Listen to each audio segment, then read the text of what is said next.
Baseball is dead. Rest in peace. It is. It's the midweek episode. We got a bunch of different topics we got to talk about. I think you know where we're gonna have to start with the bizarre Madison Bumgarner situation. Oh, let me shred a motherfucker. That happened yesterday, and it coincidentally, you know what? I have a conspiracy theory because I know that you're probably a big conspiracy theory, being a fucking hippie pothead that you are. I have a conspiracy theory about this, and I think Joey. I think what's his first name? It's something Bellino, Dan Bellino, right? Dan. Yeah. I think Dan Bellino is a baseball doesn't exist YouTube watcher. I think he saw the last video that Joey made about Madison Bumgarner and his whole story and his history of being a hardo. And I think that he felt inspired to be like, you know what? I'm fucking calling you out, cowboy. I think that is a more plausible theory as to why that took place than anything else. Why else would Dan Bellino do what he did in terms of... you know why? I'll tell you why. I feel like behind closed doors, behind the blue curtain, there is a scramble for that top dog spot when it comes to Joe who West. is who is the alpha ump villain. No, like you know, would you say the alpha? The alpha ump. The alpha ump. Yeah. Because like Angel, and I'm not gonna lie, I kind of went hard in on Dan Bellino on the broadcast, I let him have it. What did you say? I just nothing that I'm not going to say here, which is why, say it, pussy. It was just a lot of call out the alpha ump, dude. Yeah, you won't. You're scared. But what I was going to say is Angel Hernandez is like the dude who you're talking about when you talk about like umpire and the ump show and a tired act, blah blah blah. Like that's the name. Angel Hernandez. If we're talking about a deck of cards, Angel Hernandez is the Joker. Like we need the king. Who's the king?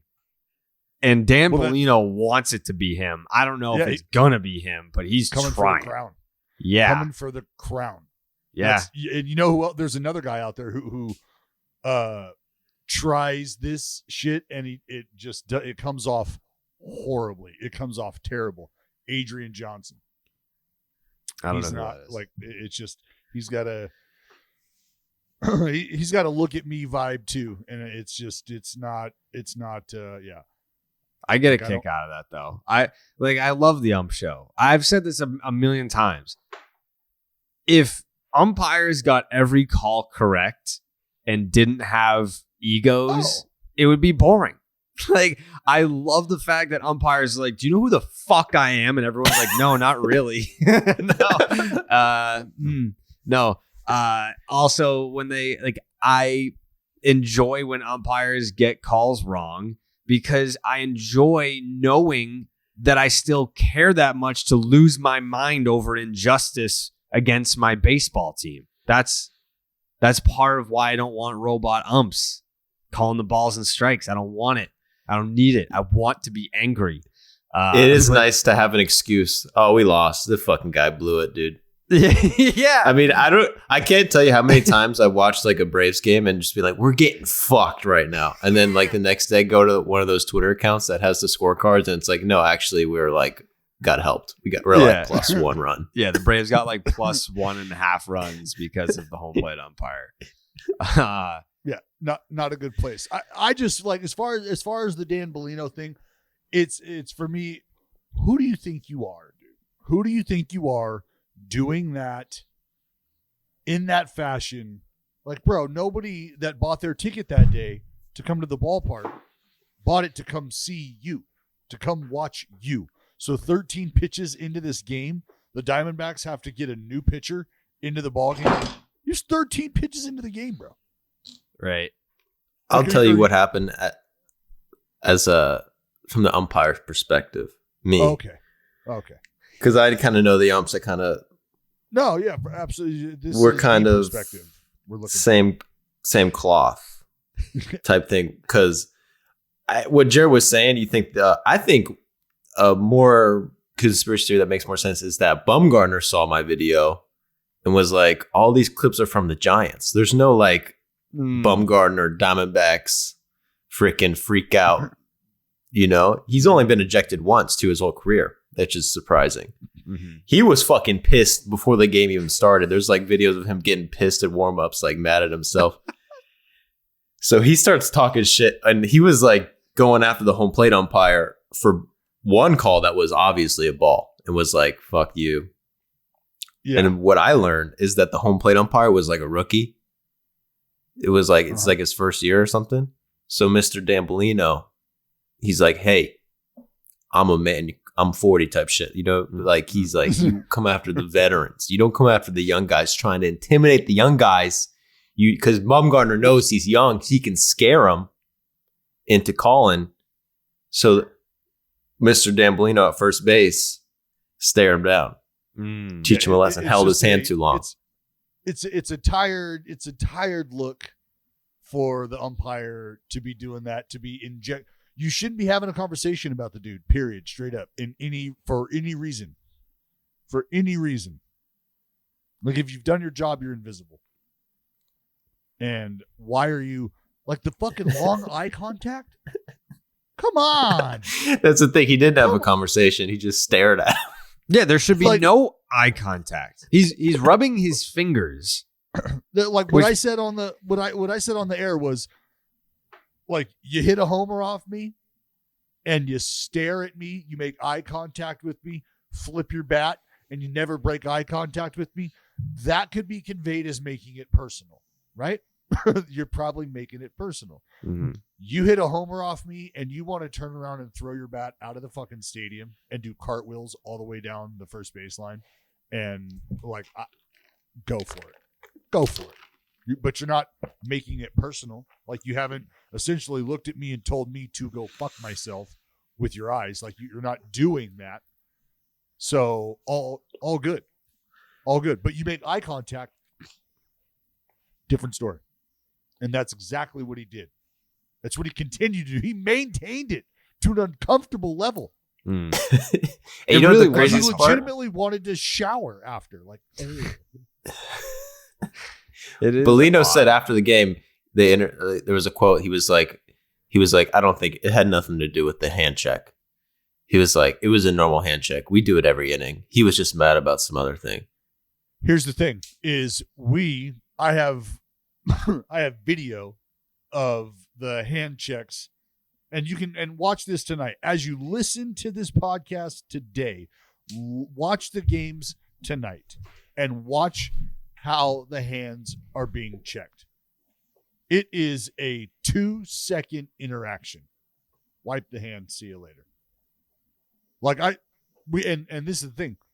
We ran a clip of Angel Hernandez doing his check in between innings of the game of the A's Rays game. And it was legitimately like this. Just a hand clap. And that was it. Move on. See ya. Just a nice dap up. But you don't do that, especially to Bumgarner.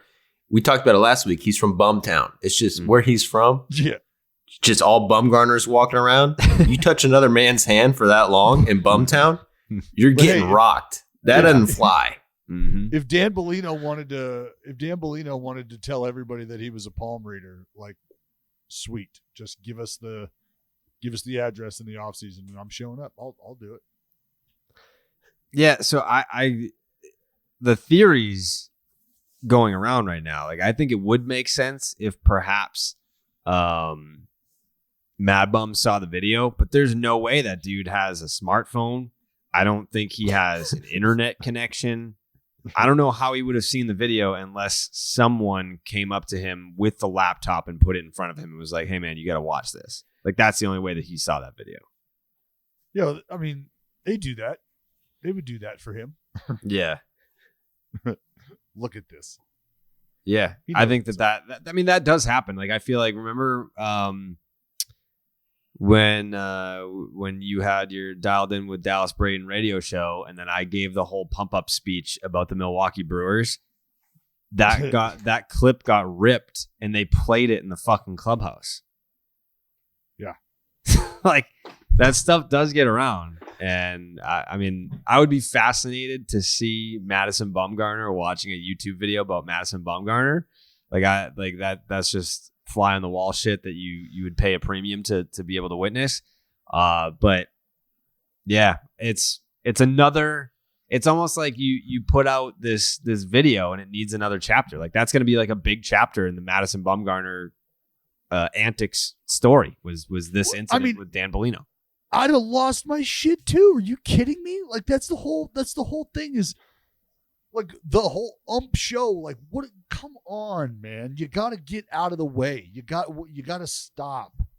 Like, it was, and if I'm Bumgarner, and that's the whole thing, is Bumgarner says to him, or says something of the like, says like, yo, take your time, or, like, and, Oh, you didn't like to hear that? That didn't set well with you as the umpire who just performed the most egregious hand check in the history of hand checks?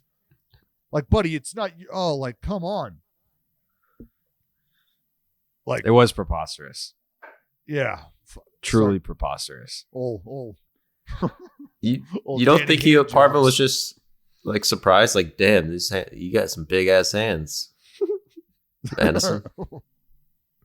These are awesome. These are awesome. These are Jesus, awesome. You're awesome, bro. Your ring finger is like an all beef Frank. My Lord. Is this the one you rope with, man? This is awesome. When we went to spring training, Dallas, we were just mere feet away from Madison Bumgarner, and I think you like said hi to him, and like his response was like, "Hey, Lefty." Yeah. Like, so he like knows who you are. Like, we haven't in. Oh no, yeah. Well, I know him. I didn't say shit to him. First of all, let's make this abundantly clear. Yeah. I didn't say anything to him. He looked over at me, and he was digging into the rubber. He looked over at me, and he kept digging in, and then like kind of fish-eyed me. Like, he didn't lift his head the second time, but his eyes moved and looked over at me. And then that's when he was like, "The hell are you doing here, Lefty?" Yeah. I was like, "How you doing, man?" I was like, "I'm just hanging out." Just hanging out. Yeah. Because he was throwing his bullpen. Yeah. You don't think he'll come on Zoom? He's never done like a long form interview ever, I don't think. He did with the freaking Cattle Network. That's like his longest interview. The Cattle Network. Hey, literally, it's from like, hey, how about this, Jared? Will you commit to buying a steer for Bumgarner if he'll come on the podcast?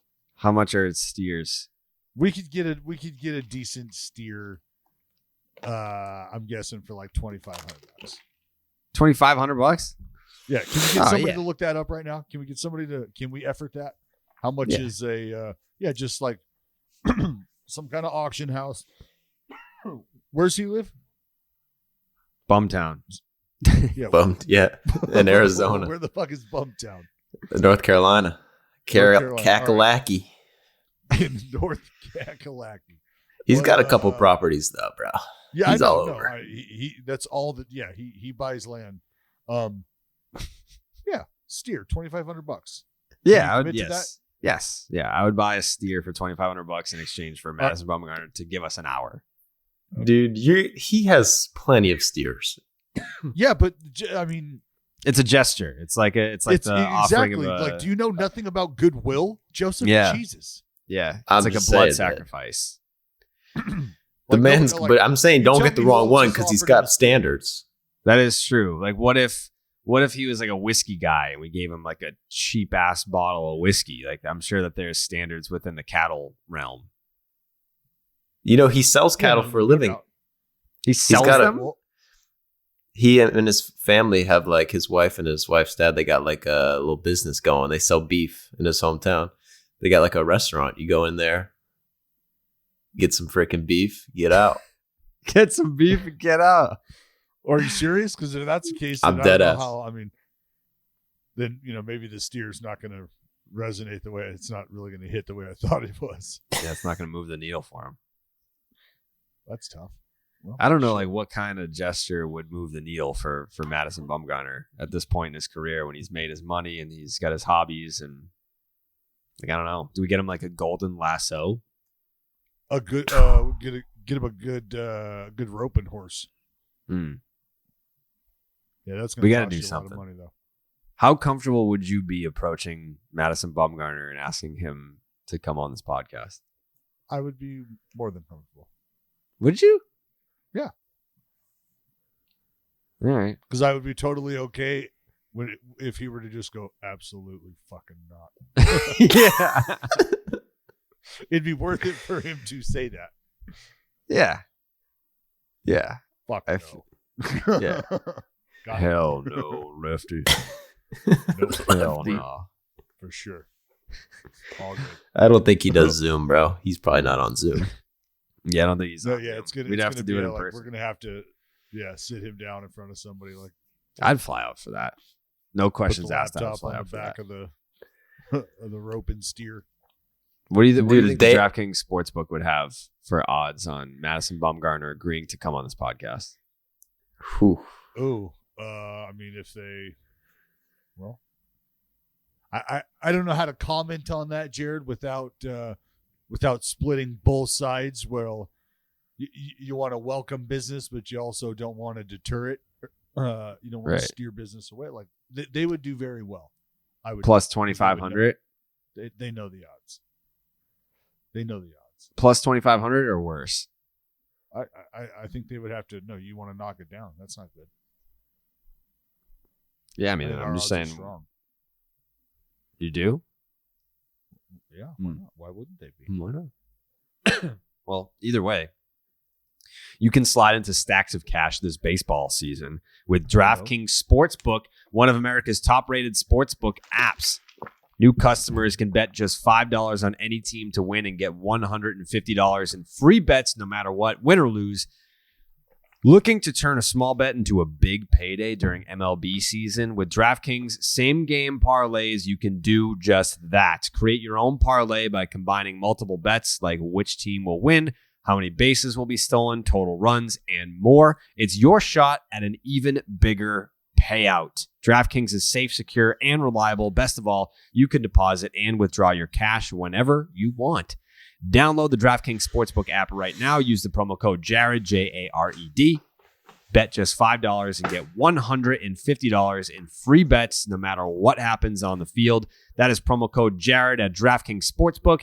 Minimum age and eligibility restrictions apply. See the show notes for details. Yeah, so we can put the Mad Bum thing to bed here.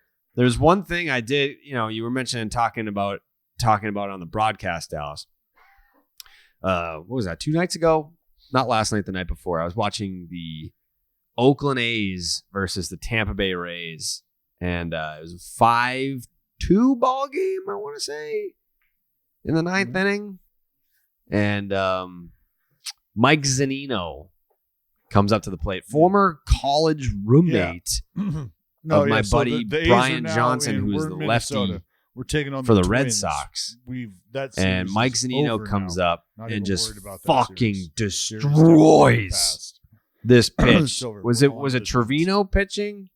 Or no, Trevino gave up the gapper to Yandy Diaz in I get my A's bullpen blunders mixed up. I think the dude that gave up the fucking tank to Zunino was that long-haired dude. What's his name? I don't know his name. It doesn't matter. He's not. It can't be good. No, I do. So, what's his name? He's left-handed. He is left-handed because he threw that one right down the cock. I mean, easy. Could not have been more middle. Just a slider that was like, please destroy me. And Mike Zunino was like, sure, no problem. The call, I don't know, Jake. Can we clip that call and drop it in here for the listeners? I'm sure. Eventually, we're gonna have this soundboard ready to go, and you bet your ass I would have taken the time to clip it myself and have it all loaded up in the soundboard, but I don't know how to use it yet. But when I do, we're gonna have odd talking all that shit on technology, and here you are. I mean, this is you. I would love to see Dallas Braden try and navigate this piece of equipment. It would be top-notch quality entertainment. But this ball gets blasted into outer space, and it's a good 20 Mississippis before we hear Dallas's voice. But it is the big leagues, and Zunino hit over 30 home runs last year. So whatever the batting average may be, he still scares you. Well, there's a few guys that across the league probably aren't going to hit for much average, but can run into one. And I think Zunino probably fits that bill. Left center, hit a ton. Gone.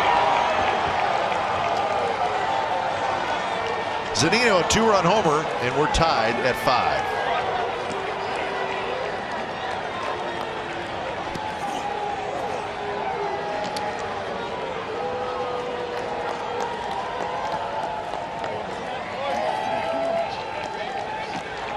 Now batting, number 6, Taylor Walls.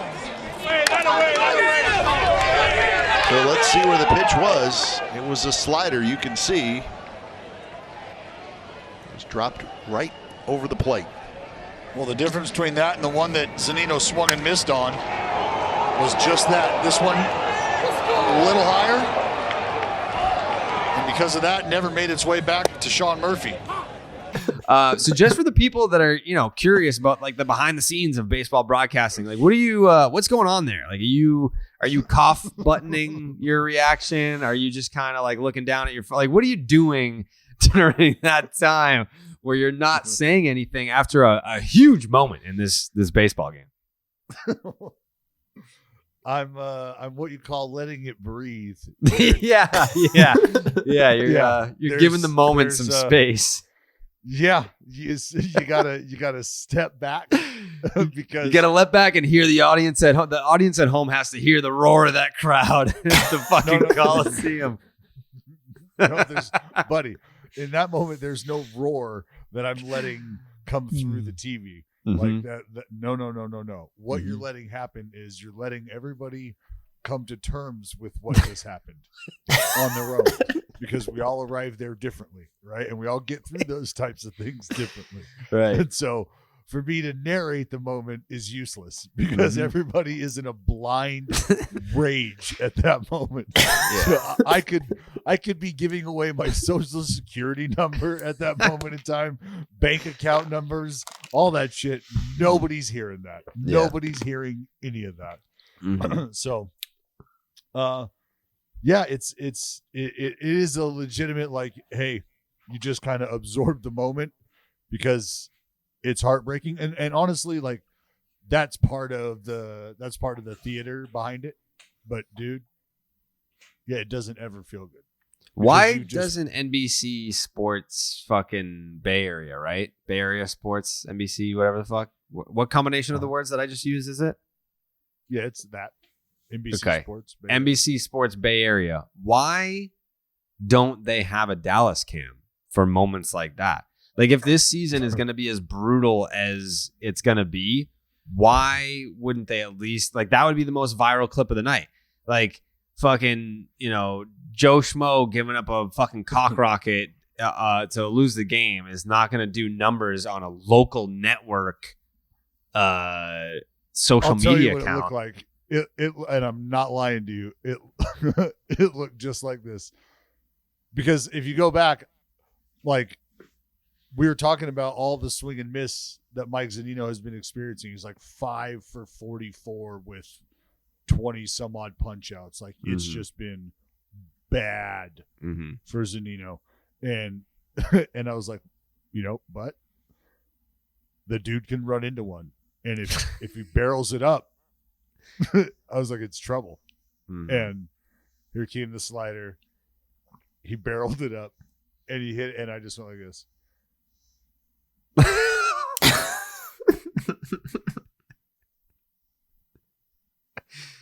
See, like and I'm watching the monitor, like watching Zunino around the bases, and I'm just my eyes are closed, and I'm like, no. Yeah. I want to, when I crawl back up into my chair, I want this moment to be over. Wouldn't you agree that would be worthwhile for the A's to have a camera on you for your reactions, because they are genuine, whether they're good or bad? Like the idea that these things are happening off camera shows you that they are genuine. But I think having the emotion, because one of the things that, we talk about with broadcasters is that you can help create a moment. Like there are broadcasters out there that are boring as fuck, and a big moment happens and the clip will not do as well because the broadcaster was such a dud. But if the broadcaster cares, it helps a lot. Like, what if JR wasn't the soundtrack of the Attitude Era? What if they had like some boring ass broadcaster? Then you wouldn't have all these like iconic moments that we remember from professional wrestling back then. With this, with Dallas Braden, who bleeds green and gold since like 2007-ish, then that helps the broadcast. That helps create viral moments, which is where the young people are at. Yeah, well, they don't want to put the face cam on Dallas. They're going to catch him hitting the fucking vape. Yeah, they're going to fucking get him off TV. That's true. That would be dangerous. But dude, they honestly did that when I sat down below on the field level. But it was just because the camera that they used to shoot me was also a camera that they, obviously just could turn on and keep rolling at any time and pull video from. So that's where, that's weird though, because I would forget that camera is on me. Well, I mean, it's not a live cam. They would only show it after the fact. Like they wouldn't do like a side by side while the fucking ball is in flight, traveling at 1,000 miles an hour over the back wall. That wouldn't be what you would want. Cut to Dallas. Yeah, you can clip it and show it after. I think that's a great dude. That's idea. probably why nobody goes to A's games. They just want to be home and listen to Dallas. Yeah, it's probably the problem. Do you ever think that you're the reason why the A's attendance is so bad? Is because, you know what? I'll wear that arrow. That yes. My bad, guys. Oh, I hear that. People are like, how the fuck, if we go to the game, how are we going to get Dallas? We need it. Yeah. There are some brutal broadcasts, though, like just boring. Very, yeah. And one that comes to mind is Tigers. You ever watch this? Like, I think it's the Tigers, but they like just are depressed. I mean, they have to live in Detroit. I don't know but they're just like, yep, fly ball. It was like earlier in the season when Dallas made that fucking electric call for Brett Phillips.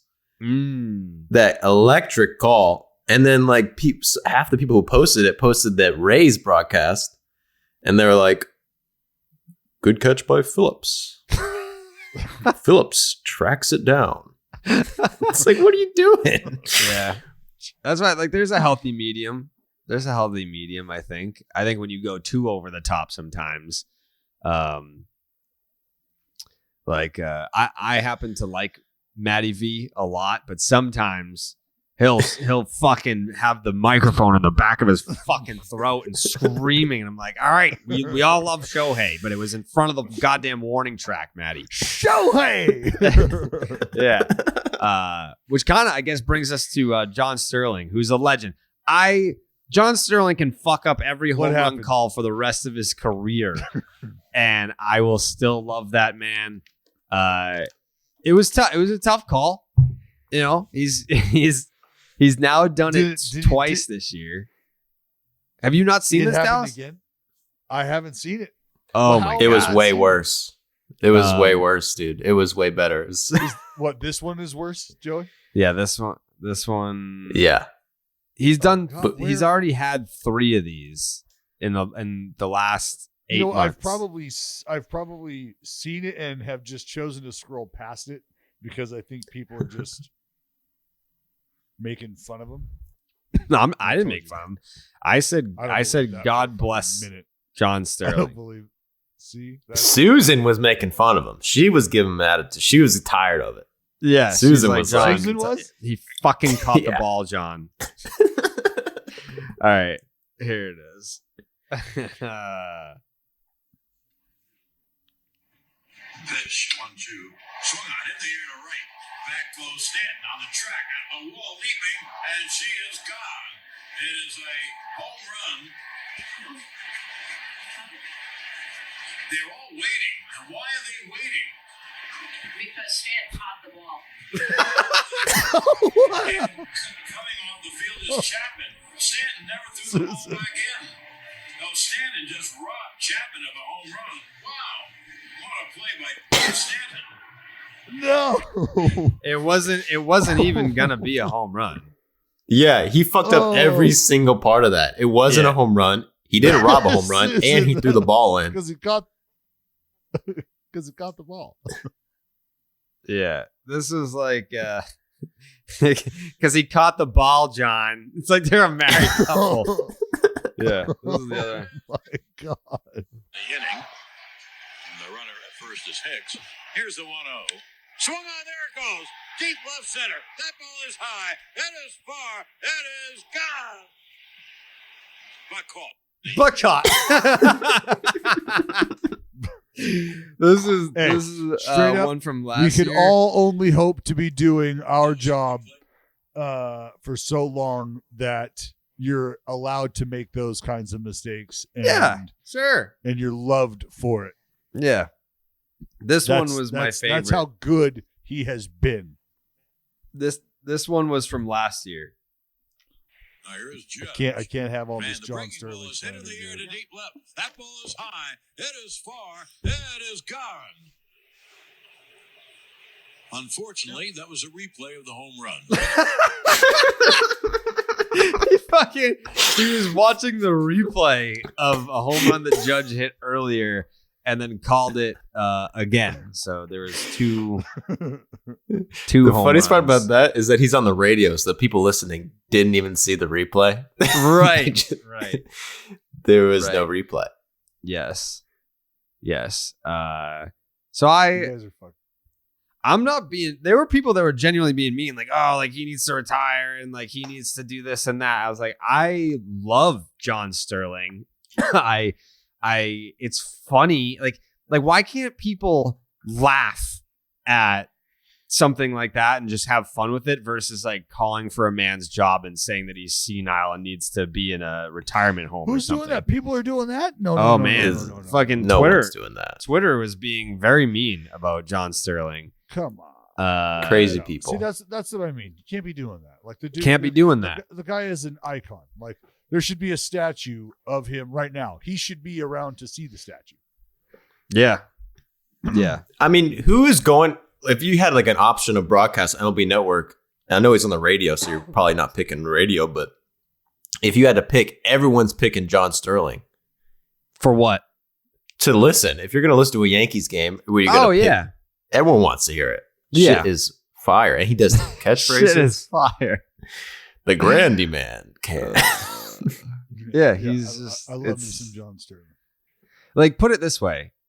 If you were just graduating from the Connecticut School of Broadcasting and you were going to get a gig for the first time as a major league broadcaster, you're not rolling up there day one debuting these stupid ass goofy nicknames. Like, you would get fired. Like John Sterling can do things that no other broadcaster can get away with because he's John Sterling. Like, that is the mark of a true legend in the industry.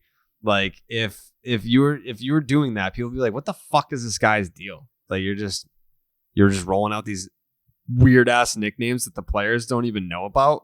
Like, no one agreed to this. So I'm a fan. I'll always appreciate him. And I hope he stays in the booth forever. It's gonna be weird when he's no longer holding his post as the voice of the New York Yankees. Well, just like I think Yankees fans have thought that it's been weird that they haven't been around and, competitive in the postseason, Jared. But they're competitive right now. The Yankees? They are competitive right now, the New York Yankees. Well, they fucking just lost, did they not? Yeah, they just lost, which caps off, 11 in a row? Was it 11? Well, now it's 0 in a row. They just fucking lost, dude. No, now it's 0 in a row. You're right. But they do have the best winning percentage in all of baseball right now. I believe they've also got the best run differential in all of baseball right now. Nope. Dodgers. Second best run differential. Dodgers? Yeah. Yeah, Dodgers. Dodgers. Yeah. Yankees. Mm-hmm. Yankees are doing work right now, Carrabis. How do you feel? What are the Red Sox back right now? I know. Why are you talking about the Red? Well, let's talk. If you want to talk about the Yankees, let's talk about the Yankees. I don't know why you're fucking bringing the Red Sox into this. Well, I was just because I was gonna. Let's talk about the Yankees. I was gonna title. Yeah, let's talk about the Yankees. Let's talk about the Yankees. Well, yeah. Okay, the Yankees. Let's talk about the Yankees. Here, I'll look it up. The Yankees are 8 games ahead of the. There's no point looking at standings on May 5th. You're absolutely right. That is just cheap. There's no reason. It's a low blow. It's lame. We're not looking at standings. I was talking about the Yankees' success over the last 10, 11 days or so. Mm-hmm. You wanted to point out their loss. Well, I'm just going on the most recent sample. This is a podcast. People want the most up-to-date news, and that is the fact that they fucking lost and they don't have a winning streak. So no one would have loved more than to come onto this podcast and talk about an active winning streak, but they don't have one. Jake, right. What's the Yankees winning streak at right now? 0 as of right now. 0 games. They've won 0 games in a row. But that's not to say that they're not playing well overall. Like, I can acknowledge that they're playing well overall. But if you want to talk about a winning streak, they don't fucking have one. I wanted to give a special shout out to Aaron Judge. Not only is he leading the Yankees in virtually everything this year, he's in 293, 356 on base, a 652 slug. That's good for an OPS north of 1,000. He's the only player in the Yankees with an OPS over 1,000. That was pretty cool when that fan in Toronto, Judge hit the home run. Young fan got the baseball, and then he ended up crying and brought beautiful moment. Yeah, it was. It was. That's what it's all about. And I've always said this about Aaron Judge. It's not easy to hate that guy. For the record, I don't hate Aaron Judge. But it is hard to even dislike him a little bit. Like, I've been at Fenway when the cameras are not on, and he's been at batting practice, and there are a lot of star players that will get their name called from fans, and you get the guy will go in the cage, and even when they're not in the cage, they're not turning around even looking or even waving at these fans. Judge will go up and like talk to people, take pictures, whatever, sign baseballs, and he'll do this at Fenway. He'll do it for Red Sox fans. He is a Red Sox fan. That is true. He is a Red Sox fan. That's true. It's a good point, Joey. That's a great point. At the core of who he is, he loves the Red Sox. But yeah, I think he's I don't want to say an easy guy to root for, because I'll never root for him. But when he goes to the Red Sox, which could happen, bro, the Yankees don't want to pay him. He could go to the Angels. Did we ever talk about that? What was up with that? The Yankees offering him that contract and then telling everybody how much they offered him. Was that bad blood? Was that kind of slimy? Know. I think Hal Steinbrenner, in his delusional mind, thinks that the offer that was made to Aaron Judge was like, well, he can't turn this down. Like, if we leak this, then all the fans are going to turn on Judge and be like, you buffoon. How could you turn down, what was it, $200 million? I mean, I don't remember. Offer. Yeah, I think it was like 200 over 7 maybe. Which is that kind of was the narrative. That was kind of the narrative. What'd you say? Yeah. A lot of people said that it was like he should have taken that. Well, yeah, I mean, Yankee fans are going to say that because they're like, well, wearing the pinstripes used to mean something.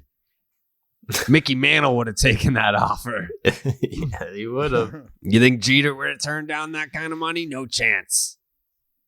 And then you have Aaron Judge, who wants to bet on himself. And so far, it looks like he made the right decision. I don't know where he's at in terms of the MVP race in the American League, but I would imagine if you were to put some money on Aaron Judge right now, he's somewhere near the top of the sports book.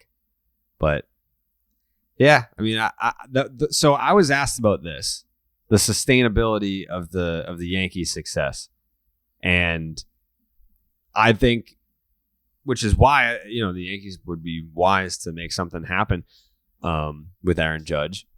When Aaron Judge goes, the Yankees go, and when he's not doing well or he's hurt and he's sidelined, they struggle a little bit, because right now Anthony Rizzo is second on the team in OPS. He's hitting 242, but he's got a 938 OPS.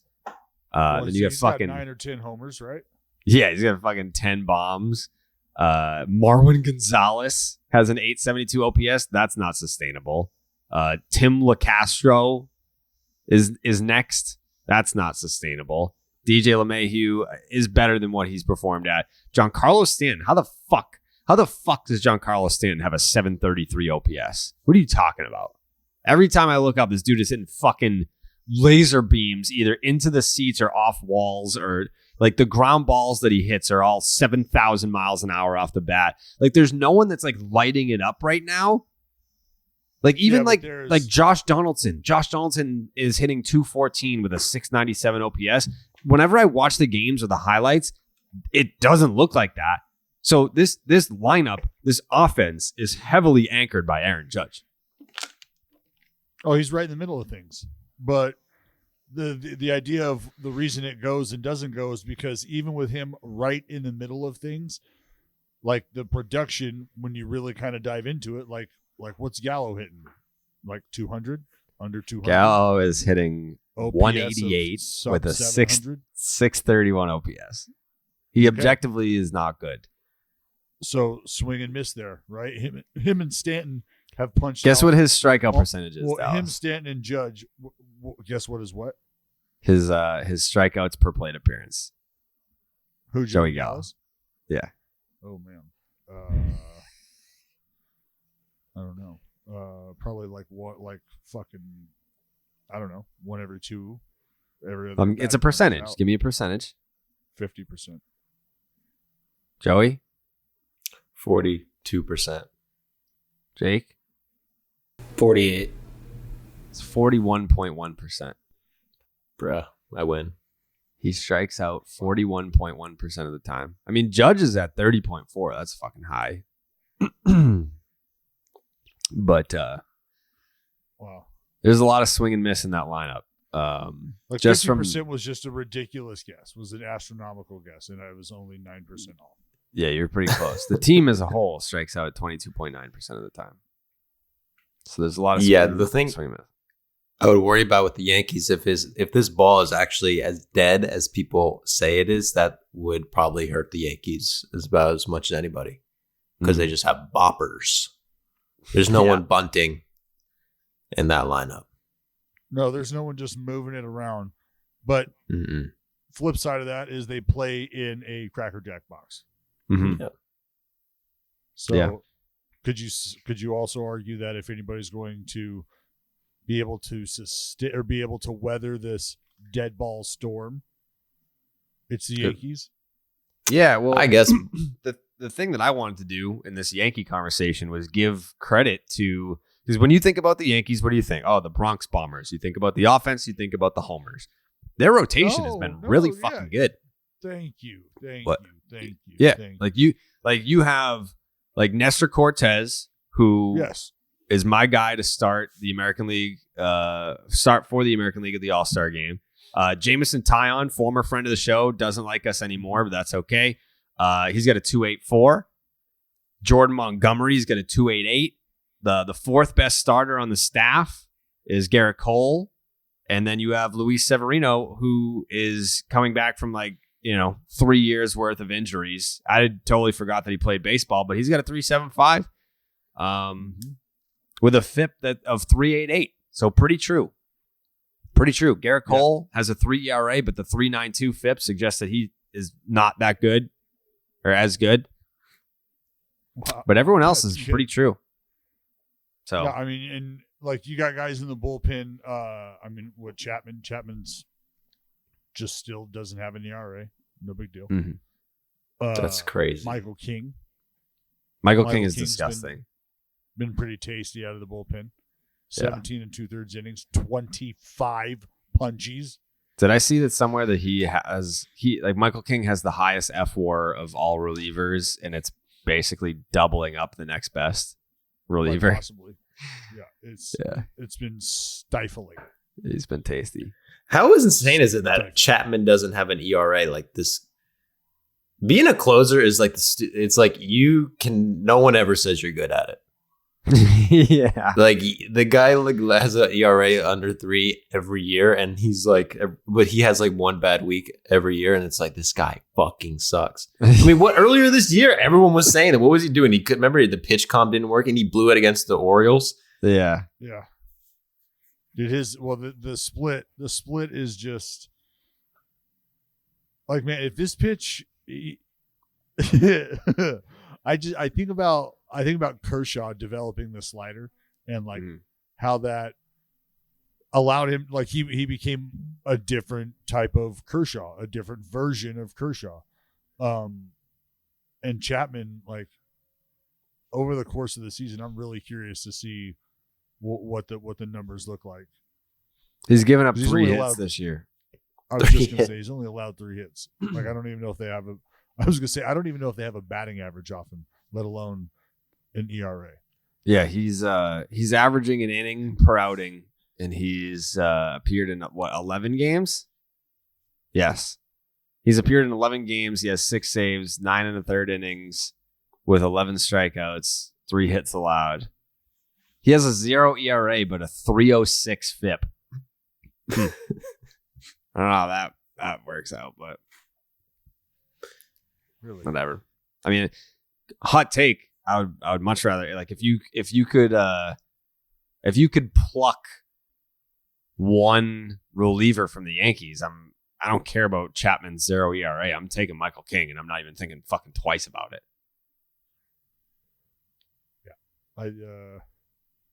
Yeah, you're just not a Chapman fan, which is fine. Totally fine. I would imagine most people aren't. Yeah, totally understandable. Yeah, he is as they say in the biz, a piece of shit. Hey, he's been through a lot. Yeah, I'll say that. He's been through a lot, dude. It's not easy getting on that boat, dude, from Cuba. Yeah, you're right. I mean, I don't want to defend the abuser. Right. As you just Jared did. has accused You him just of. did. Yeah, you just white knighted for him. We can start there. We can start there. Yeah, no, he's yeah. Who won? Was it Romano that won the reliever of the week or the month or whatever the fuck? And everyone was up in arms about it. Who gives a shit? Yeah. Who gives a shit? The reliever of the month. It's like, oh man, you robbed my guy of a fucking watch or something. Little plaque. I guess it helps in arbitration and whatnot. Yeah, sure does, dude. Come on. You think the Yankees are built to win the World Series this year, Dallas? Well, I mean, you're going to need production from the guys that we're talking about struggling right now, but they just rattled off 11 everyone but Aaron Judge in a row. Yeah, What's and that? Aaron Judge hit a home run in every game. Like the Yankees winning streak and what just happened is it's not a sustainable winning model. It's like, all right, No, we're but going to that's win what every winning game, and it's going to be streaks because are. Aaron Judge fucking hits 20 home runs. Like, it's not going to Now, listen. happen. Now, what if there's 4 more runs of an 8-game winning streak a 7-game streak. Maybe there's a 9-game streak later down the road. Like that's and Aaron Judge in those moments, let's say in the 8-game winning streak, he's hit 4 homers. Like, is that feasible? Yes. Yeah, okay, sure. Okay, so then this is just the first of the potential to show you that while obviously a 10-game, 11-game type winning streak isn't sustainable all year long, you can have those types of moments. And if Aaron Judge stays healthy, you just said it yourself, he's right in the middle of this offense. Right in the middle of this offense that just did what it did, which is help power this team to an 11-game streak. Now, we just noted what the pitching was responsible for as well. So you've got to tip your cap to the guys on the mound, but ultimately you got to score more runs than the other team. And if Aaron Judge is such an integral part of that, then like I think if we see some more streaks like this, which I think they're more than capable of, and Aaron Judge is in the middle of it, it's hard to then say that their success isn't sustainable. Not this 11-game winning streak, but your overall I'm not saying success. their success is not sustainable. I'm just saying that because it's so early, we're 3.5, 4 weeks into the season, an 11-game winning streak can really make you look a lot better than you really are. That's all. Yeah, just look at the Mets. And I feel like, Just I'm look here at to the tell you Mets. that I'm here to tell you that I feel like losing streaks can make you look a lot worse than you really are too. Yeah, I don't know what team you're alluding to. Anyways, on the last episode, we talked about wanting to get Jason Krizan on the podcast because of his story. And you've obviously, if you're listening to the show, have heard the clip or you've seen the clip of him getting the call up. It was 11:33. That was the number of games that he spent in the minor leagues. And he finally got the call up at the San Francisco Giants, got a knock. It was the story of the week, and now he wanted to talk to him about it. So we put out a feeler, got him in, and without further ado, here is our sit down with Jason Krizan. All right, last episode, we said we wanted him. We got him. Jason Krizan, 1,101. It's 1133 minor league games. That's what we're talking. Yeah, 1133 games in the minors. You make your big league debut with the San Francisco Giants, not the team that drafted you. There were a couple of stops along the way. So you're around you're 32 years old? 32 years old. 32. Make your big league debut and get a knock. I'm sure you've been asked a billion times, so it's I'm sure it's like a rehearsed response at this point. What did that feel like? It was incredible. Like,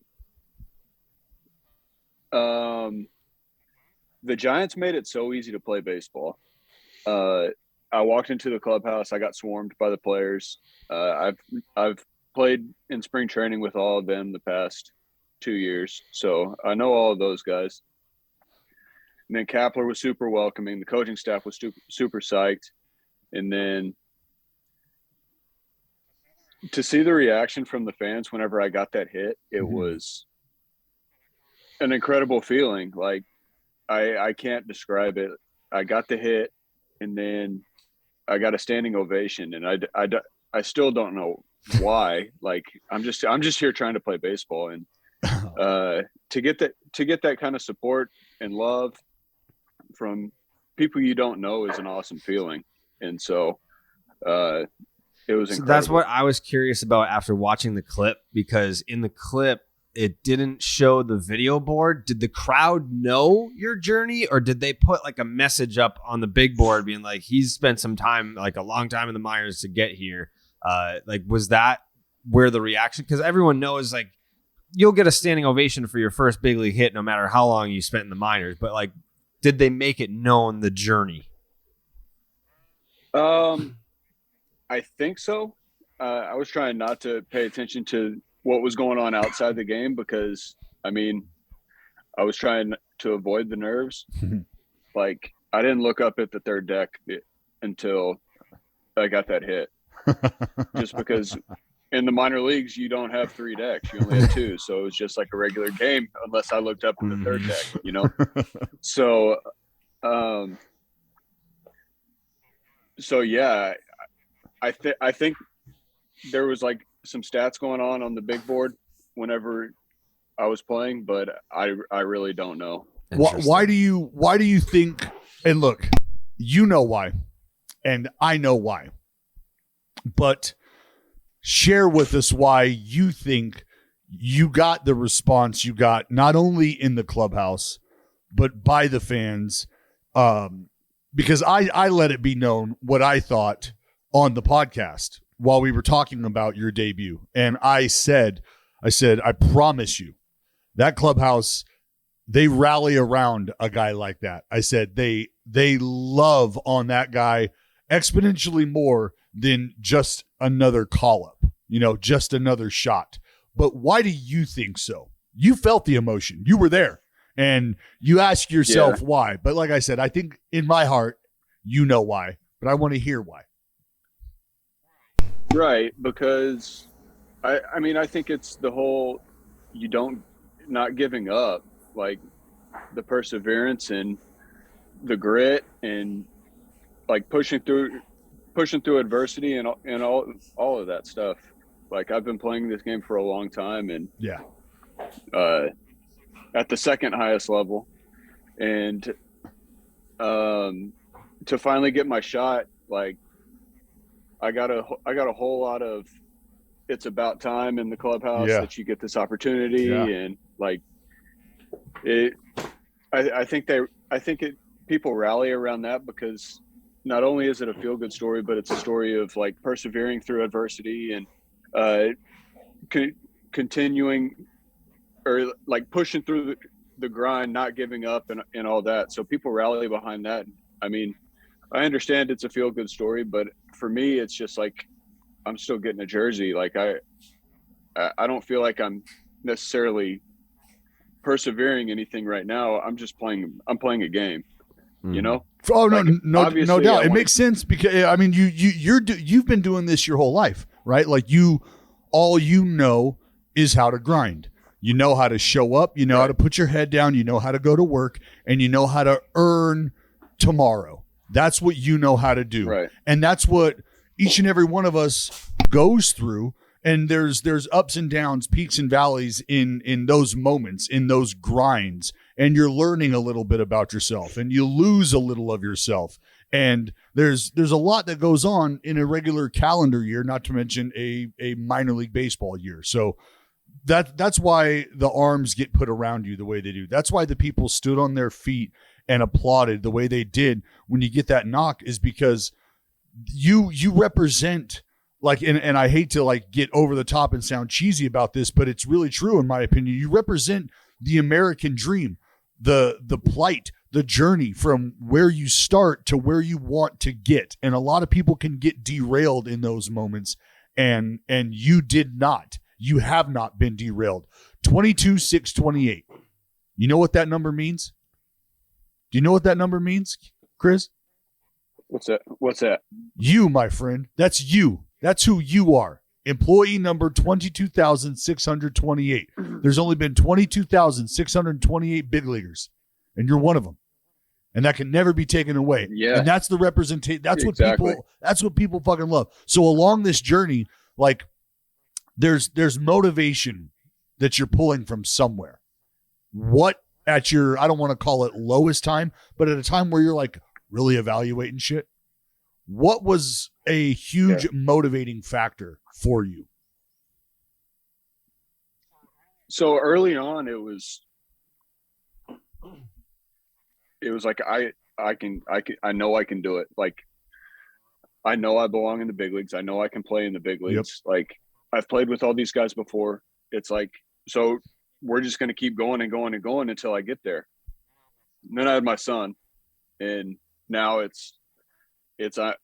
I'm playing baseball for him. Like, sure. I want to show him that when things get tough and people keep telling you no, that it's okay to keep pushing and persevering and and fighting through tough times. Like you said, we're all going to have valleys at some point in our life, and we got to keep pushing and pushing and pushing, because sometimes because those valleys will eventually turn into peaks. So now I'm just playing for my son. I still enjoy the game. I still have fun. I enjoy the mentor part of the game right now, especially in AAA. I'm still hungry to get back to the big leagues, but along the way, I really enjoy helping the young players. Like I was talking with Elliot Ramos about a swing yesterday, and he was super frustrated in BP. And then I probably shouldn't be saying this, but no. This is the look again, man. This is the safe space. This is the safe place for you to be able to share shit like I get that, but like talking about Elliot Ramos in Northern California, like Giant fans are just going to be like, "Oh, his swing's all fucked up." But no, his swing's fine. He was just at a frustrated point in BP yesterday, and I got to talk him through that, and that was cool. That's awesome. Well, that's the cool part about your role, though, and that's the great thing about baseball, and you understand that is, and that's why you're like, oh my god, if people hear this, they're gonna be like, oh, he can't fucking hit. What he is? Exactly. But those conversations, bro, those conversations with a guy like you are what can have a guy click from between 5 o'clock and 7 o'clock. Right. Having that conversation. Yeah. And it took me a long time to understand, like I can help other players and younger players through that because I've seen that. But once I did, it gave me another joy inside the game. Like I definitely don't want to overstep my boundaries with the hitting coaches, and I have a good relationship with Damon Minor, but at the same time, I want to be there for another voice as well. Like, sure.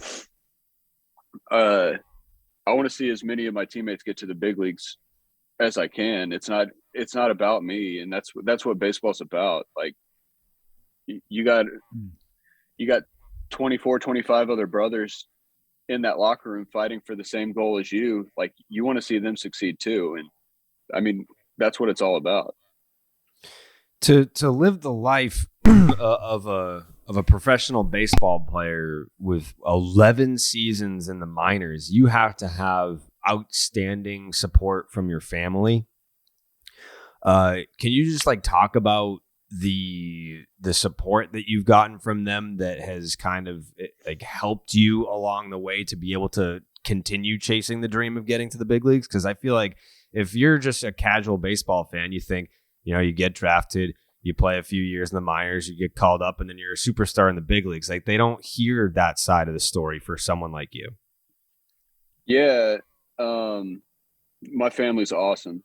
My wife enjoys watching baseball. She love that. Yeah. She enjoys like the other wives and hanging out with them in the stands and having a couple drinks and watching a baseball game. And then, in the off season, she loves that I'm home for half the year. So, I mean, yeah, I'm gone I'm out of my house back home for half of the year, but at the same time, I'm home for like 4 or 5 months straight. So there's give and take. Like if I was to go in the real world and get a 9-to-5 job, like I don't think I would see my family as much as I see them now, if that makes sense. Like all my time with my family's grouped together in like a 5-month span. And I think that's awesome. I can watch my son grow consecutive times rather than broken up over weekends. And I think that's something that it took some time for her to get used to, but at this stage, the schedule's great. Like she's a flight attendant, so whenever she gets some time off, she can fly out and come see me. So that's huge. Yeah, that is huge. It's a great working dynamic. Whenever we're both on the road, it's tough on my son and my parents, but but at the same time, it works out great for us. Best minor league city you've lived in? Minor league city I've lived in. Best minor league city or favorite minor league city that you've that you've lived in, not been to, not enjoyed, but lived in, because there's a difference between just, rolling through the Cal League somewhere and then living in one of these cities. Yeah. You can go best and worst if you want. If you want to start with the worst, please do. Oh, the worst is Binghamton. Binghamton, New York, and it's no question. What's so bad? What's wrong with Binghamton? I mean, it's everything. Yeah, I don't know if I have anything positive to say about it.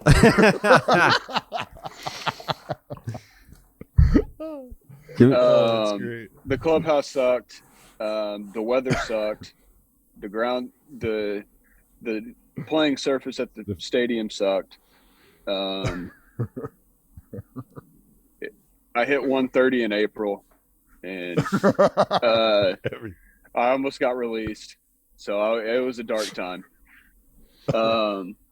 Yeah, the journey almost ended in Binghamton. So that's what that said. Damn. To hell with Binghamton. How many of those moments did you have where you thought it was the end of the line? Like, did you to actually get to the big leagues? I'm assuming you never believed it yourself, like this is the end of the line. But how many times did it feel like it might have been? Oh, that April in Binghamton, I thought it was for sure the end of the line. But what year is that? That's 2019. Okay. And then I mean, yeah, I was hitting worst month of my career. Like, couldn't get out of it. Thought I was never going to get hit again. And that's a tough place to be as a baseball player, not thinking you're ever going to get a hit again, because you don't feel your swing. You don't know what's going on with it, and you don't know what you're doing right and what you're doing wrong. So it takes a while to get out of, but Kevin Bowles, who's still with the Mets, believed in me, saw that I was a good teammate, and kept me around. And I ended up being an organizational all-star that year. Ooh, sorry about it. And it was a stressful year. My wife was pregnant at the time, and I was really pressing. So that was definitely one of the times where I thought it was the end of the line. And then COVID, obviously. Mm-hmm. I didn't go to the alternate site with the A's. And you were a Rule 5 guy with them? Yeah, minor league Rule 5. I didn't even go to big league camp that year, but I was talking with a couple of coaches after everything shut down, and I had a good spring on the other side. I went 3 for 4 with 2 homers and like a walk as a 2-flap guy in the big league games. So I thought as an older guy I would have been able to at least go participate in summer camp or the alternate site, but I gave lessons and went to winter ball. There you go. Where'd you play winter ball? Dominican. Okay. I've been down there 3 times. Oh, nice. Yeah. Have you thought about what it's been like to play through, because you've dealt with a lot of the rule changes that Major League Baseball has fiddled around with and thought about implementing. Have you thought about what it's like to basically have played in what I'll refer to as like a normal era, and then like transition through a game where a lot is changing, or they're trying to change a lot? Like what has that been like, and how has that transition been? Has it been easy? Has it been something where it's like, yo, bro, it's the same game, they're just trying to speed shit up here and there, they're just funky rules? I think that's where it's at now, for sure. Like when I first got drafted, we could still slide outside of the base into second base and take out the second baseman. Now, like, I think some of the rules are okay. I think the clock is just, it's way too fast. It's because it's at 14, right? Yeah, it's 14. We have to be alert to the pitcher by 9. And I had a 12-pitch at bat the other night, and I was gassed afterwards. And it's like, yeah. I mean, normal rules, whenever you have all the time in the world, you're tired, but having to speed back into the box, it 14 seconds is too fast. Like, they got to do 20. something about Is 20 good? That's what it was, and we had no issue with that. I'll say this: whenever the clock starts at 30 to start the inning, or I think it's whenever somebody's I don't there's so many freaking rules like with the clock. I don't really know I don't know which one, but whenever I walk up to the plate and it's at 30 and I got to be in there by 9, I don't have an issue with that. It's just in between pitches. Like, give us 7 seconds, 8 seconds, and we can do that. But like, what else do we got? We got the bigger bases. Yeah. Those they're flat. I don't think it's that big of a deal. I play a little bit of second too, and I don't have any issue turning double plays. I was going to say, not a big deal making the turn. No pivot issues. No. Yeah, the rule changes are weird sometimes. They asked me about it last spring training, that they were thinking about implementing it, or implementing a whole bunch of different rules. I don't really know about them until they're here. So sure. Would you say that as players, who does the pitch clock affect more, or who complains about it more, pitchers or hitters? Both. Like, the pitchers are sped up, and I've seen strikes called and I've seen balls called. Like, nobody's standing out. It's just too fast in general. Is PitchCom are pitchers and catchers using PitchCom down there? I didn't hear that question. Your mic cut out. Are pitchers and catchers using PitchCom down there? No. Okay. All right. No. But we had issues with that in the big leagues, just in the 3 days I was there. Sure.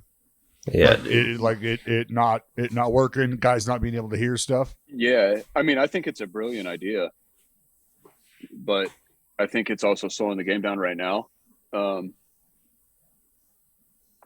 I think that once all the pieces get put together with that, it's going to be great. Yeah. I think one of the things about your story, and you even kind of alluded to this a little bit earlier, is that you just love the game. When you decide to call it a career playing wise, do you have any desire to stay in the game beyond your playing days, or are you just going to say, like, I've given it my all to baseball and now I'm just going to go home and be dad? I'm going to stay in the game for sure.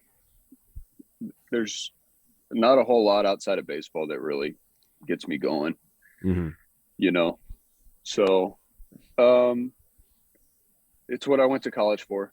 I was going to stay. I was going to go play and then go back to college to coach, but I don't feel like recruiting would be fun, and I don't feel like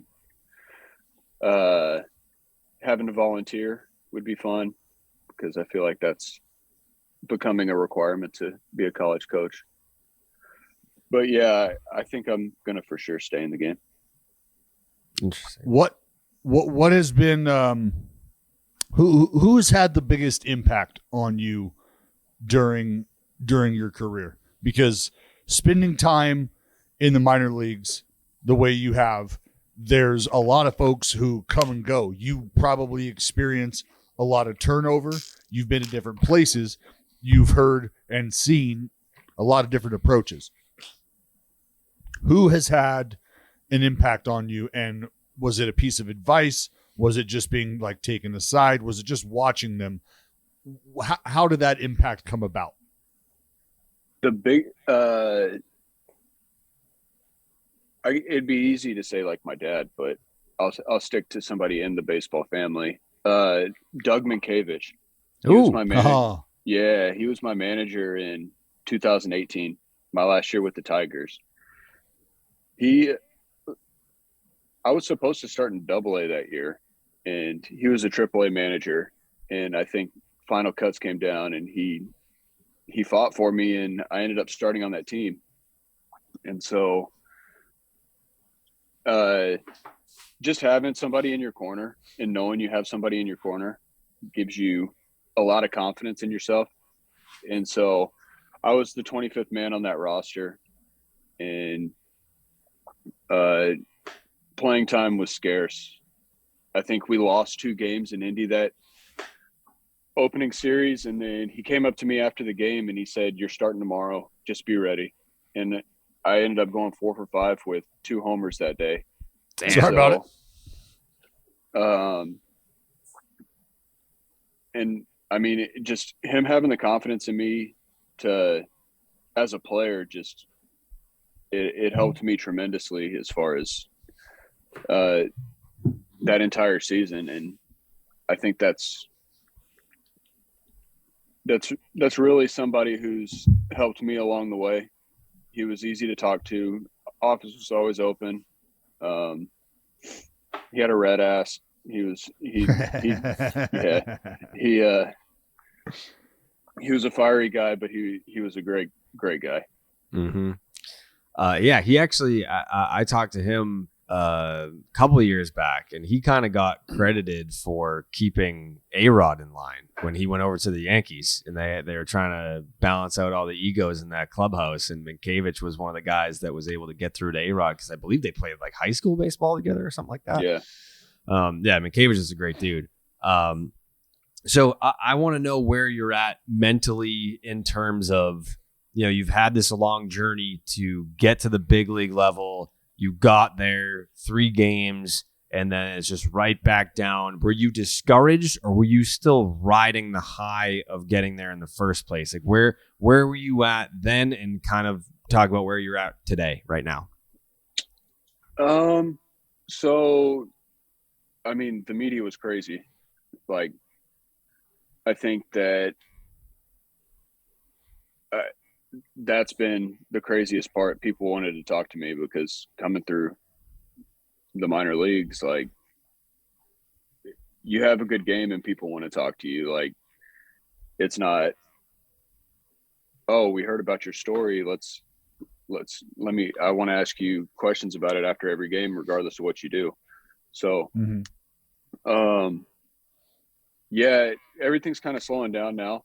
I knew that I was going to get taken off the roster. It would be a somewhat COVID situation, which is, it's not a big deal. I'm thankful that I got the opportunity to play in the big leagues. Like, I'm just going to go back to SAC and go about my business and do my best to get back. I don't make the decisions who goes to the big leagues and who, if so I'm just going to go. That's all you can do is just go back and play. I'm not upset I got DFA or taken outrighted, whatever you want to call it, but I'm thankful. What was your what as you're looking forward to getting to the big leagues? You got the call. You got you're told, "I'm going to the show." When you got there, what were you anticipating things would be like, and what was something that you were like, "Aha, yep, see, I hoped it was going to be like this, and it was," or I knew that it was like this. I knew that they had this shit going on up here, and now, boom, I know they do. There it is. See, like, what was there anything like that? The second part of that, no, because everything that is going on in the season it's there during spring training, like, right behind the scenes. Like, you see it all in spring training, and know how the players operate, and know how the coaching staff operates. One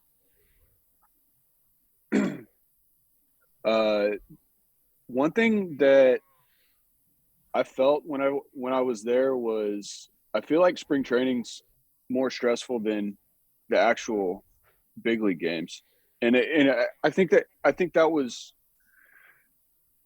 thought that was weird. Like I felt more stress in spring training than I did in front of 40,000 people. Like, and Really? I couldn't really figure out why. And I think that there's a lot of tension in spring training because this isn't the only place that I've felt that.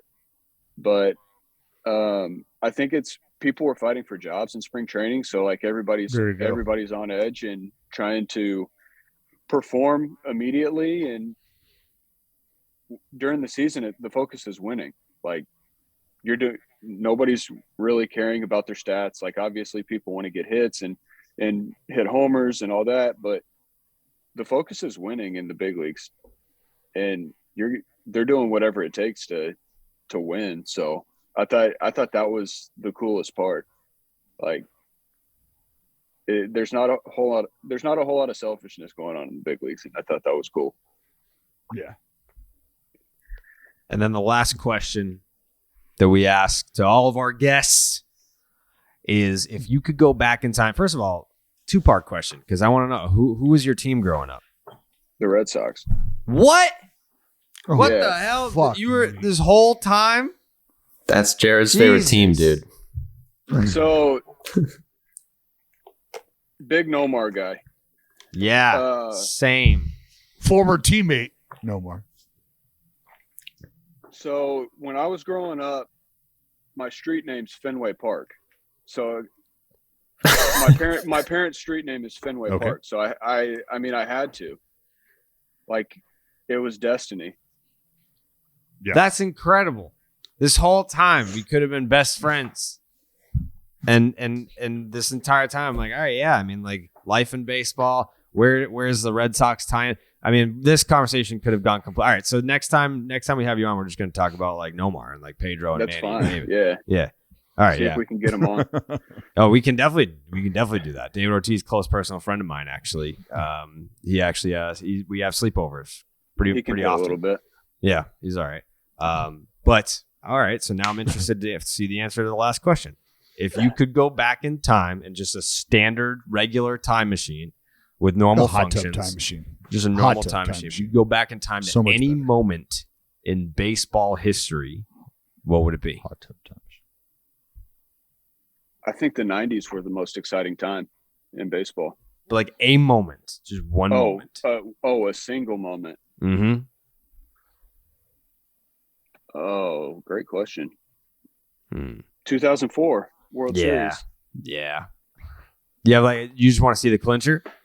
I'd fight Minkiewicz for that ball.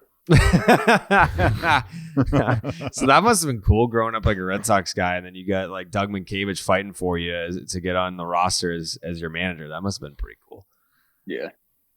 All right. I love that pick. I don't Wow. think we've had that yet. Like out of all the No. times that we've asked that question, no one has ever picked the 2004 World Series. That's amazing. Love that. I mean, I just remember as a kid growing up, like, I mean, I was 14 at the time, but I just remember staying up late during school nights and watching that series, and it was incredible. I was obviously a Red Sox fan at the time,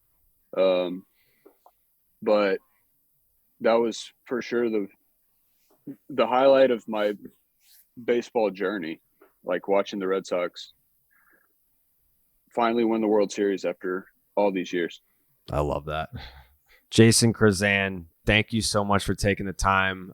We're fans now. We're going to be rooting for you, and we look forward to seeing what the next step in your journey is going to become. I appreciate that. Thanks for having me on. It's nice meeting you. Nice to meet you too. Thanks for coming on, brother. All right, big thanks to Jason Krizan for making the time. Inspirational story.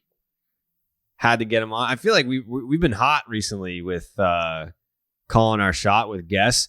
I think we're going to hit a brick wall with Madison Bumgarner, though. Well, we said that's something that we would like. Yeah, We didn't we're not necessarily saying, all right, peg next it for week, Next week, yeah. Mad Bum. Yeah. That is that like officially our podcast White Whale? Madison Bumgarner. That'd be nice. I thought of a good one. Who? Charlie Sheen. Charlie Sheen would be interesting. The big ball fan, dude. And he's known for his sound bites. Yeah. You know, one time, do you hear that? You remember that time? I don't know if you remember this. You probably heard of this. He bought like every single seat in the left field bleachers to try to catch a home run ball. He did what? At what stadium? I think in Anaheim. It wasn't in Cleveland. It was in Anaheim. I think it was Anaheim, but I know he didn't catch one. He didn't catch one. It's hilarious. There's pictures of him. It's literally nobody there but him and like two friends. So he bought every seat in the left field bleachers and didn't get a home run. Yeah.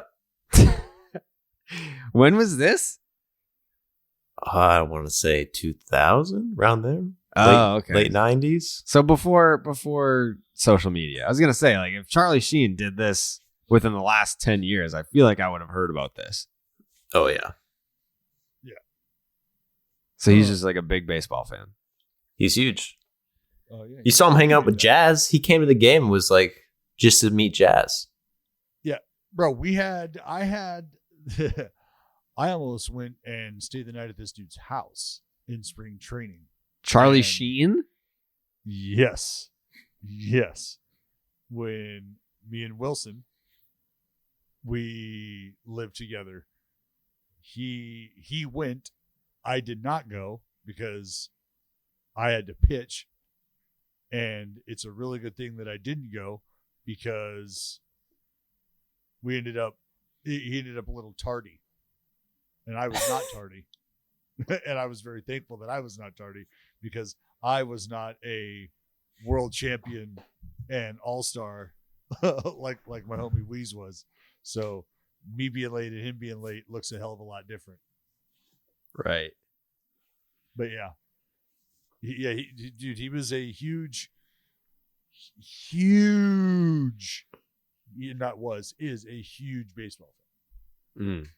All right, so then Charlie Sheen is also on the list. Put Charlie Sheen. It's Barry Bonds, Charlie Sheen, Madison Bumgarner. That's the list as of right now. There you go. And I can think of like 10 right now, dude. Canseco. Dallas Ozzie Guillen. Ozzie Guillen would be great. Whatever happened to that? I thought we were supposed to get fucking Ozzie Guillen on this show too. Dallas. Oh yeah. Okay. I will. You know what I'll do here? What? Where's my phone? Yeah, I'll fucking send him a text right now. Hey, it's FaceTime right now. Let's do it right now. Interview. We need Ozzy live in the flesh. We need solid video and audio quality if you're gonna get someone like that on. We'll just get him going. Just be like, yeah, what do you think about that piece of shit Joe West, huh? What do you think about Nick Swisher? You and Dallas and him could just shit on Nick Swisher for 20 minutes. Yeah. Thoughts on Nick Swisher? You liked him, right? He Ozzy might have some thoughts. All right. Yeah. I sent a message. Yeah. All right. So on next week's episode of Baseball is Dead, we got Ozzie Guillen. Tune in. Tell your friends. You need to be telling your friends about Eric Hosmer. So you need to be telling your friends about. Is he still doing the damn thing? Still raking right now. As we sit, look, okay, career 280 hitter, right? 279. That's pretty good. That's decent. That's pretty damn good. That's pretty. We're talking in the big leagues, in the Grandes, 280. Absolutely. But right now, 378 with a 457 OBP. That's an OPS of 1030. 1031. And for a guy who, is told that he's never going to hit the ball in the air again. Like, I heard there was some fucking nerd that was like, this guy is just all intangibles. Oh, but the intangibles, and he's not good at baseball, and all he does is hit balls on the ground and this and that. There's someone saying all that. No, and at the end of the day, this Eric Hosmer is shoving it right up that nerd's keister. Yes, he is just shoving a huge old production nugget right up that nerd's. Just yes. Yeah, he is. I love to see it. I love. You have to love that. I think he's hit What do you think? safely.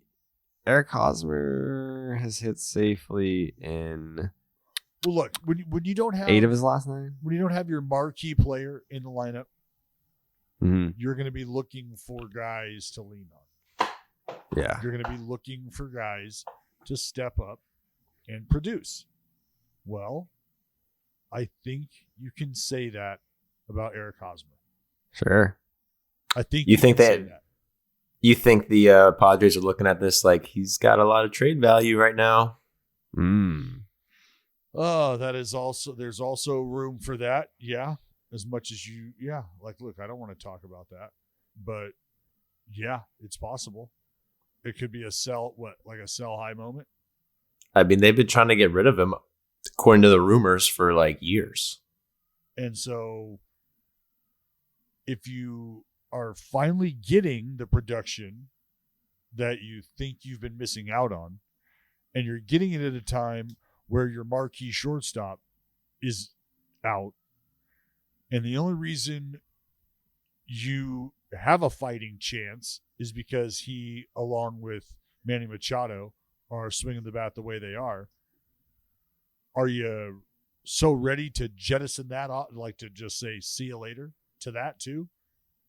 Because is your return going to put you further ahead of where you think you're at right now with him as a club? Are you getting guys that are major league ready back that are going to have a bigger impact than he's having right now? Like that's I don't know. I don't know. Because he also has a Gold Glove over there first base as well. Like he's not just some bum. That's been my whole defense of Eric Hosmer. Is this dude is just not some slouch. He's not just some slapdick. Like he's not just some old vet that you just cast aside. Like guys have good years, guys have down years. But the dude's hitting damn near 400 right now for the first month of the season. He is. And, I mean, we can talk about those intangibles that were just thrown out the window by the nerd community. Glue guy. Clubhouse guy. Huge glue guy. Huge glue guy. I think he makes the Padres better. And I think after the season, the way that the season ended last year, you need guys like Eric Hosmer. You need guys that can hit you 400 with an OPS over 1,000 with a Gold Glove that also have intangibles that know what it takes to win a championship. You need guys like that. Not every team can just dial those up at the yard. Like, hey, get a guy like Eric Hosmer down here. Not every team's got that guy. The San Diego Padres have that guy. And his name is Eric Hosmer. You want to know what his name is? Yes, it is, Jared. Yeah. Yes, it is. Yeah. So shout out to Eric right, Hosmer for doing the damn thing. You know who could use a guy like Eric Hosmer? Who's that? Cincinnati Reds. Ooh. See, I don't want this to be mean because it's gonna be already. It's gonna be. I have so much love and respect for Cincinnati Reds fans. These are good people, Dallas. I don't know if like every single year. Salt of the earth. Yeah, like I've wanted to do the Cincinnati Reds opening day parade and then the full fire sale. I mean, this fan base has had their face spat in by ownership saying, not only are we going to blow this fucking team up, but then we're going to tell you, what are you going to do about it afterwards? We're going to spit in your fucking face and then we're going to say, do something about it, pussies. And then they're not like, what are you going to do? If you're a Cincinnati Reds fan, what are you going to do? Like, do you just stop watching? Do you stop going to the games? Do you whatever? Like, I don't know. I mean, that's essentially what ownership's telling you to do is like do something about it. And I mean, that's just an unfair position to put a diehard fan in. It's like, I want to root for this team, but they've played 24 games and they've lost 20 fucking one of them. They won 2 against the Braves, which is not great. I'm glad no one's really dug that up. First fucking series, but hey, they are playing. Do you see they're staging a protest for tomorrow? Are they? Somebody said he's gonna run on the field and shit in the truck. Oh, that's right. I saw that. Wait, so, what? There is no way that happens. There is this guy called his shot. No way that happens. He called a bomb threat, dude. Hey, yeah, hold on. How do we publicly know about this? Who is this? Who is this? On the this field? shit crusader? What kind I of guess truck there's is a that truck out there. I don't know, but apparently there's a truck in the outfield. There's like on display, and this guy made a public statement saying, "I'm gonna the 4th inning. I'm meeting in a certain place. You want to come with me? Meet me then." And we're running up the 5th inning. We're running on the field and shitting in the truck. So you heard it. You heard it here first. Jared Carrabis will get a Toyota Tundra with a poop emoji tattooed on his lower back if this man successfully pulls off shitting on the truck during the game. I mean, there's no way that they can pull that off. I mean, if we know about it, then I'm going to So assume you're, the so security. you're committed. I love it. So you're I love it about committed. you. But the best part about it is, the Reds, like, even though obviously it's not going to happen, they're going to get like extra security and then go in that space. They have to keep their eye out. Right. Oh, You're just going to ignore that completely. They're on shit patrol. I'm wearing a Reds shirt right now. This is just the old bait and switch is what this is. They're setting up security on this side of the ballpark so that they can end up on this other side of the ballpark. Genius. Yeah. Oh, man. Well, the old okey doke. If you're one of the Reds fans who listens to Baseball is Dead, our heart goes out to you. We're with you. I can't say I can. I mean, I've seen some bad teams, like even recently. The Boston Red Sox are a fucking unmitigated disaster. I hate watching this team. Dive into why the Reds aren't. No. They're just not a good. They're not a good team this year. The Red Sox have been performing very, very badly. But the 2020 Red Sox, the 2012 Red Sox, the 2015 Red Sox, the 2014 Red Sox. Like I've seen some bad teams. Like people don't want to put me in the club of like, you can't relate, man. Like you've seen 4 championships and blah blah blah. It's like, yeah, I've seen 4 World Series titles, and yes, that is the most in the sport since the Red Sox won their first in 2004. However, I have had to sit through some unbelievably dog shit seasons where I had zero fun. I'm doing it right now. So yeah, heart goes out to the Cincinnati Reds fans out there. When was their last World Series? 1990? Does that sound right? The Reds? The Reds? 90? I think the 70s. No. Probably. Yeah. Who? Are you Pete sure? Rose. The big red machine, baby. Yeah, I would say... Yeah, the Reds won in 90. 70, Suck my balls, dudes. What the hell? 78? Yeah. I don't know. Why do I... Yeah, learn your baseball. Do you even know ball, dude? I think Dallas checked out. Oh, you're unfrozen now. What? What happened? You're freezing up on us. Are you pretending to be frozen because you don't know ball? Yeah, dude. No, I'm moving. I- I'm moving now. Can you see me moving? Yeah, you're Yeah. moving. Yeah, Dallas on the road. No bueno with the Wi-Fi. Is there anything else that we wanted to hit on before we get the fuck out of here? Shohei's pitching against the Red Sox today, so that'll be fun. We can talk about how the A's can't afford Wi-Fi in the hotel room. That's true. Whoa. That's probably whoa, the least whoa. surprising thing of all. That is Yeah. not the case. That is not what's going on. That's not the case. I'm not owned. I can't wait. Oh, I want to talk about the Mets. The Mets. What happened with the Mets? Well, I'm sorry. I do always shit on the Mets. I just something about the Mets. Obviously, I don't like the Mets. But What about the Mets? the Mets, it doesn't matter what happens. The Mets do anything. It just makes you mad. I feel bad. But like, they have the worst hard hit percentage in baseball. Last place. Interesting. They have the highest BABIP, So you're The saying they're lowest- lucky. average exit velocity. Yeah. You Joe, think that you were talking? hit it? What's up? Hit it where they ain't, Joe. Hit it where they ain't. Dude, the only reason they have a good record is because they got hit 21 times. They don't even mention that. That's why they have a good record. The Mets have a 308 team BABIP. League average is 282, though. I'd be curious to know how many of those hit by pitches actually turn into runs. Yeah, we need a stat guy. Probably all of them. Probably got real lucky. And they're trying to kill people. Showalter got suspended, Do you see that? They're trying to who they throw at? Schwarber. Yeah, and Schwarber dodged it like he should. Dodge it. But that's attempted murder. Honestly. Schwarber confirmed listener of Baseball is Dead. I think he is. I'll be honest. I think he is. Let's see. The hard hit rate. Average exit velocity. The Yankees are number 1.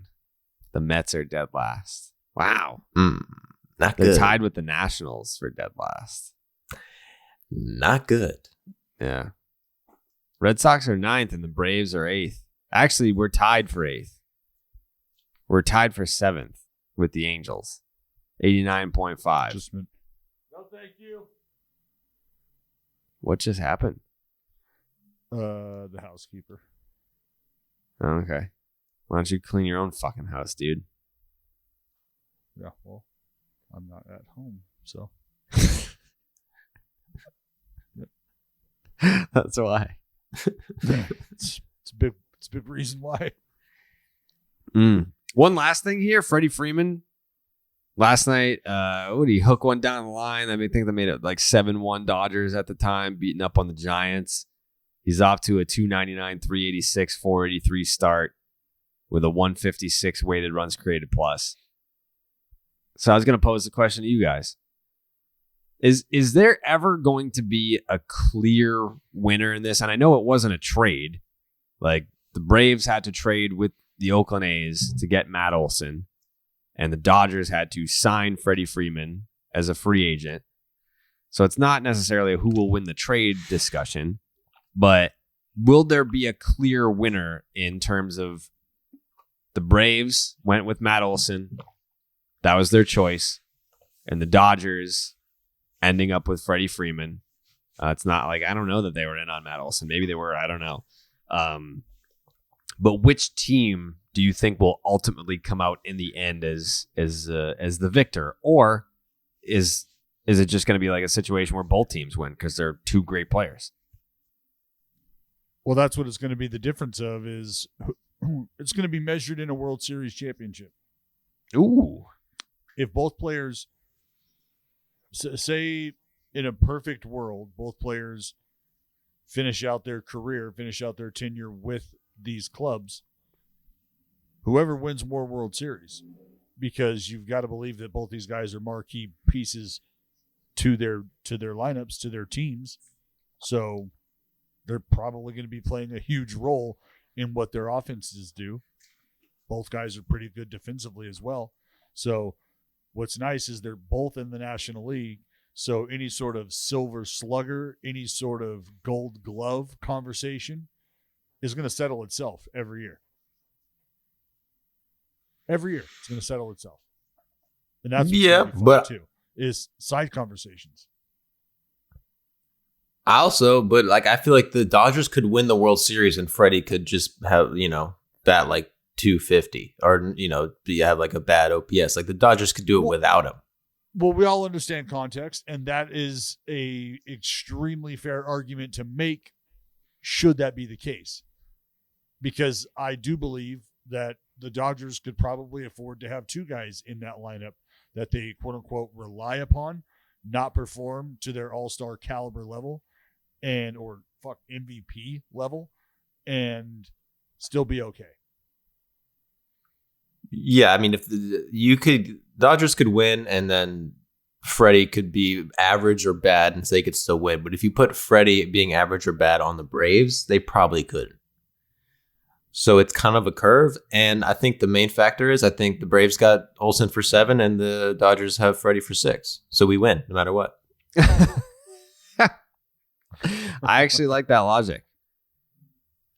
How old is Oli? 27, 8? He's a young pup, man. He's just coming into his own. He's like 27, I think. He's still growing into his body. People don't understand. Olsen has a couple inches left. He's 28. Yeah, he does. He just turned 28 in March. Late March. So he's a new 28. I'm hearing rumors he's going out with the boys a lot. They're hanging out. Mm-hmm. Bowling. Oh, they're bowling. Hawks games. Wow. Everything. So Maddie's for the boys. Freddie's not for the doing boys. Dude shit. Yeah, I mean, Freddie, it depends what kind of boy you are. I mean, Freddie's for some boys, not all the boys. So I'm going to leave it at that. Wow. So he's not for all the boys, just some of the boys. Some of the boys, but you get on his bad side, he might have a problem with you. Ooh. Damn. So I'm just warning the Dodgers players over there. Careful. You just can't get Freddie out of your crosshairs. You hate to see it. Sounds like is this a rent free? I'm not gonna lie. I'm not being mean to him. He's having a great season. Yeah. Mm-hmm. He is having a great season, but he's not having as great a season as Matt Olson for the Atlanta Braves. I mean, who is? That's true. Not many. Who is? Not many people are having a better season than Matt Olson right now. That being said, all of our teams fucking suck. Yeah. I'm not ready to say about the Braves. The Braves split with the Mets, and honestly, I'm coming out of that. I mean, they did lose 2 games, but it kind of only counts as 1 because it was a doubleheader, and the Mets are getting lucky, so I don't really count that. And then we start slow all the time, every year. Yep. And now we got Acuna back. It's true. Now you go. Yeah, the Red Sox have no help on the way. It's just, this is what it is. And it's not good. So don't fucking laugh. Your team sucks. You have no legs to stand on. Your team blows. This is it. There's no help on the way.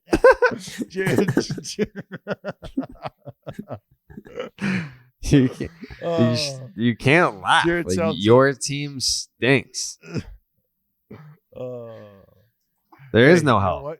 Imagine like being in this position and then it's like, oh yeah, we can add Ronald Acuna Jr. and see how it goes from there. Like, who the Red Sox got coming? Nobody. No one's coming to save us. Oh man. Hey, they could trade for Haas. Yeah, that actually wouldn't be a bad fit. But then he'd come here and stink, and then everyone would hate him. It would be bad. He'd come there and carry the offense. Yeah, it's what the Wizard of Oz does. Yeah, we're doomed. I don't even think. Jake, what's the weather like out there in Boston right now? 66 degrees, sunny day. Ooh. Winds north at 5 to 10 miles an hour. 40% humidity, 7 out of 10 UV index. Waxing crescent tonight. Oh. Waxing crescent again. I like it. The UV. Big crescent. Put your sunblock on. UV rays can penetrate the cloud cover too, and sometimes that's when it could be at its highest. Just be safe. Be safe out there. Be safe with the penetration. Yeah. What are you guys doing today? I got a day off. Just want to let you know that I got a day off. I'm literally watching Shohei pitch against the Red Sox right now. I don't think it's going to go well. This whole season hasn't gone well. Yeah, the whole season hasn't gone well. That's tough. Let's see. Any interesting series coming up this weekend? Mets Phillies, I guess, will be okay. A's are taking on the Twins. Wow. Twins have been hot. Twins have been real hot. Oh, wow. No one gives a fuck. The Brewers versus the Braves should be good. Cardinals, Giants will be good. Hot Marlins team versus the Padres. Okay. Ooh, Rays, Mariners. America's team. All right. Some pretty solid matchups. And you also have the fucking Pirates versus the Reds. That'll be for lack of a better term, it will be interesting. I don't know that it'll be Raisin. I don't know that it'll be quality baseball. Whoa. But it'll be interesting. There could be someone shitting in the field. Yeah. That is interesting. That is interesting. We're tuning in because you could be getting a tattoo of a Toyota Tundra with a poop emoji in the bed of it on your lower back, Jared. It's a Toyota Tundra? Yeah, look, I don't make the rules. All right, dude. Damn, they got a Japanese car in the Great American Ballpark? No wonder they fucking lose. It's true. It's true. Well, here's hoping the Reds can turn it around. Let's go. It starts against the Pirates. Go Reds. And hopefully there's no shitting in any trucks. Hopefully there's no reason to shit in any trucks because the Reds are going to turn it around. It was just a bad start. That's all. Yeah. I'll tell you this. Pirates aren't here to be the doormat. I want to say like to be the doormat. They're not. I mean, the Pirates, I think, have the same record as the Red Sox. I could be wrong. Yeah. Well, they got 10 wins. Yeah, the Red Pirates Sox probably have a better winning percentage if we're being honest. They do. Yeah. Oh. Him. Yeah, I'm not sitting here saying that the Red Sox are good. I'm not saying How you doing? Have I defended the Red Sox? Right, Jake, have I defended the Red Sox this entire show? Not once. Not once? Not once. So put that in your pipe and smoke it, you fucking hippie. Yeah. By the end of this weekend, the Pirates could be in a substantially better position within their division than the Red Sox within theirs. Just saying. Yeah. Yeah, you better hope that we are. Put us to bed now, because if you don't put that nail in the coffin now, you're gonna fucking regret it. You're gonna regret it down the line. I'm telling you that right now. It feels like that kind of year. Yep. Don't let us win tonight. Don't let us beat Shohei Ohtani, because then guess what? Then we got you win tonight, season starts. You win today, season starts today. Right. Well, because for sure. The White Sox are coming in and they stink. That team is not good. They've been struggle busting it, but they're still in second. Some weird stuff happening in baseball this year. Some teams that are supposed to be good that haven't been. There's some teams that are good that maybe shouldn't be as good. A couple of them are in New York. Not to name any names, but I guess we'll see. You know, we're gonna play it out. That's why we watch. You got to play 162. There's 162 of these fucking things. You know, you don't just play 24 games and say, "Oh man, we lost 21 of those. Let's call it quits." No, we got to play 162 to see what's up. A lot of meat on the bone. Mm-hmm. And I'm hungry. So, all right, let's get it going. We'll see you on Monday. See you on Monday. We go.